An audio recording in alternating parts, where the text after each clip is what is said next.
आज या प्रश्नावर अतिशय महत्त्वाचा प्रश्न आहे आणि आता आपण नुसतं 18 मिनिटं झाली एका शासनाचं कौतुक केलं प्रश्नावर. जातंय, केंद्र सगळे शासनाचं महत्त्वाचे कौतुक प्रश्न केलं असतात जाते. अध्यक्ष विधानसभेत. महाराज, मी टेक्निकल आपण प्रश्न विचारा, विचारतो. प्रश्न विचारा. आमच्या परभणी जिल्ह्यामध्ये 1 लाख घरकुलाच्या अजून बांधकाम झालेले नाहीत. कुठल्याही प्रकारचं त्याला पेमेंट पडत नाहीये.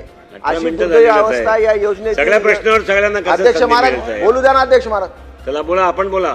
अध्यक्ष महाराज, हे फक्त कौतुक केलं जातं. ही योजना कुठेही चालू नाही. अध्यक्ष महाराज, माझ्या परभणी जिल्ह्यामध्ये 1 लाख घरं आजपर्यंत पेंडिंग आहेत.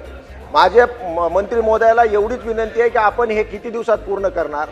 आणि यामध्ये जे टेक्निकल एरर्स आलेले आहेत, जसं की 1.0 जी पहिली योजना होती त्यामध्ये भुवन ॲप होतं. अध्यक्ष महाराज, त्याचे डोळ्याचे स्कॅनिंग केले जायचे. आता ग्रामीण भागामध्ये ते डोळ्याचे स्कॅनिंग होत नाहीत. म्हणून माझं म्हणणं आहे की तुम्ही थंब इम्प्रेशननं ते करणार का. दुसरा मुद्दा माझा असा आहे की जे स्पर्श प्रणाली आहे ती तर अतिशय फेल झालेली आहे. त्याच्यावर पैसेच पडत नाहीत स्पर्श प्रणालीच्या संदर्भामध्ये.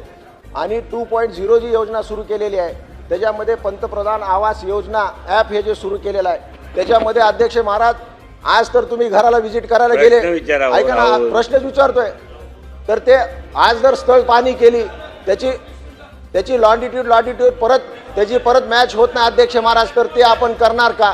आणि दुसरा महत्त्वाचा मुद्दा आहे, शहरी भागामध्ये नोटराइज डॉक्युमेंट जे असतं ते नोटराइज डॉक्युमेंट आपण मालकी हक्क म्हणून ग्राह्य धरणार का.